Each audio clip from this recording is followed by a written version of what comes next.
Hillary Clinton's message of hope, her most progressive platform ever, gag me, was always a thinly veiled threat. It was always viewed, and this is something that people, it has been the trend for, I would say, the past 8, 9 years when it comes to starting with Obama, going forward with Hillary Clinton, and whatever concessions she made to progressives.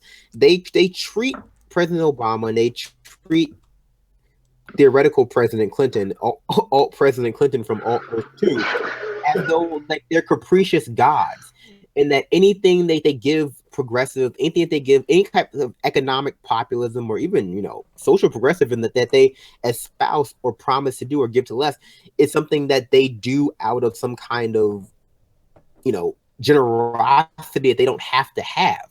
And so when they, to say Clinton ran on a message of hope or a progressive platform, like, thinly veiled threat. Wasn't even that progressive.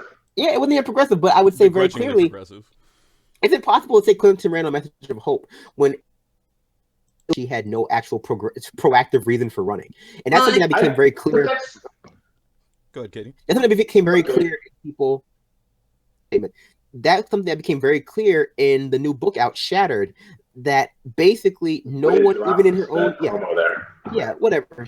Shattered is not great. It's kind of, it is what it is. Like, it is written by Hillary Clinton sympathizers, but they make a great point that even people in her own campaign had no idea why she was running for president. So it's impossible to say she was running on a proactive platform or running a message of hope when she didn't even know why she was running herself. But sorry, go ahead. She ran because it was her turn. I mean, it's my turn. I'm going to run. I was just going to say that the hope that they're talking about, that Tom Perez is talking about, that all the Clinton people talk about, the progressivism that they describe her platform as being, they have to play the adults in the room. It's the adult version of progressive. It's the adult version of hope, but not too much hope. You can't be childish about it. You got to be pragmatist. So they've always got to behave or act as if they are the adults in the room, and that actual progressives are just children who throw tantrums and, however they've described us, the Bernie bro and all of the other lovely descriptors that they've given us is all to cast us as the children. And so Hillary's the adult, Obama was the adult making adult decisions, and any kind of real hope, any kind of real progressive platforms, that's just childish idealism. That's a great point, and it's become very true throughout our entire political system. Whether we're talking about politicians or just basically people in everyday rank and file Democrat, they have made the idea of centrism and pragmatism and incrementalism and preemptive compromise as being synonymous with maturity. And there is nothing that liberals and Democrats, and honestly at this point they're basically by being a Democrat, but there is nothing liberals and Democrats get harder, nothing gets them harder than playing the adult in the room. Nothing gets them harder than having a very shallow definition of what it means to be an adult. Adults always compromise. Adults always, move slowly. Adults understand that, you have to be involved in multiple drone, warfare. Adults understand that, you can't just abolish health. You have to, have a, basically adults are neoliberals. You have to have a private market solution to any problem that exists within a society, because that's just the adult thing to do. And honestly, they hate when you tell them, like, well, honestly, you gotta do better, liberals. You really just have to do better, because you're so desperate to play the adult in the room and compromise. But what you consider to be is cowardice. Like, we have to be adult. We can only make safe bets. We can only, we can't support someone in a solid red district like Thompson. We have to support someone who we know has a good chance of winning. Like, it's cowardice. It's a refusal to lead. It's a refusal to go out there and say, you know what, we're going to be leaders. We're going to set the standard. We're going to set the pace, and we're not going to be an entirely reactive party to the Republicans. And that's what the Democratic Party is at this point. They are not by a proactive, just an entirely reactive party. And that's such a dangerous thing to do, whether you believe it's being done purposely to hide their own corruption, or if you just believe that they're is stupid. Have a political party that's essentially just defined by antagonism to another political party. Say what you want about the Republicans. Republicans have ideas. They're all bad. All bad. They don't really have any proactive ideas. They just, they basically just think so bad that people settle for Democrats because at least they're not them. I'm sorry, I took a lot. And that goes back to what you were saying before about how. I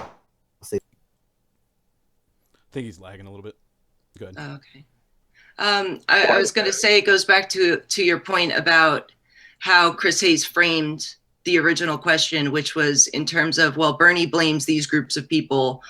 Do you agree with that? And kind of making it comparable to how the Republicans place blame.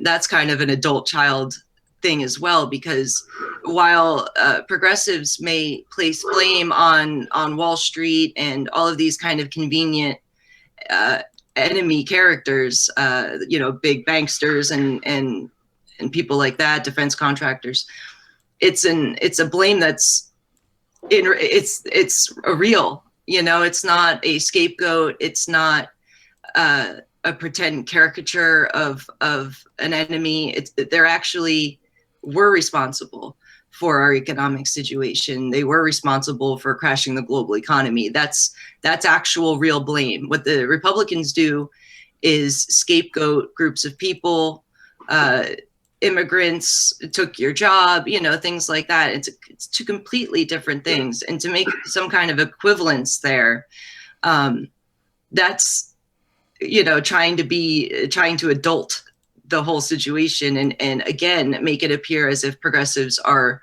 children and that they're the pragmatic centrist adults in the room. Pretending like the only legitimate political position is in the center, and that if you're on the far left or on the far right, it's horseshoe theory. It's basically another. It's thinly essentially saying it's like, hey, your entire political ideology, the entire worth of whatever you're saying by basically the tactics that you're using. The alt-right blame people, they blame minorities. You're blaming banksters. You're both the same thing because you're both blaming. Like that's not examine the idea that you're actually casting blame. It's close to the panel. What do you think Bernie Sanders is doing with the Democrats? Because I say it this way, because the Democratic Party, by nature of the fact that they want money, they want to remain relevant, and they know that Bernie Sanders is literally the only thing standing between them and total irrelevancy, regardless of how much money they can bring in. Because let's be honest, the only thing that makes the Democratic Party a nationally viable, is the fact they can bring in a lot of money. They basically admitted that they're only viable in coastal cities and in rich suburbs where centrism, lives. Is viewed as, hey, I like his economic policies. I like the fact that he wants to rob the poor and enrich the rich. But I don't like the fact that he uses bad words. I heard he once called someone, he once said pussy. I don't like that. They've already admitted that, in terms of demographics, who proactively, positively support the Democratic message, they're not nationally viable. They only can pretend to be nationally viable because they have the money to pretend to be nationally viable. So they can't afford to get rid of Bernie Sanders, because getting rid of him, a popular politician in the world, I mean, not in the world, in America, would be their last act, because you can't replace Bernie Sanders with Auntie Maxine, because newsflash, she's kind of Maxine Waters, despite seem like a lovely lady, she's kind of crazy.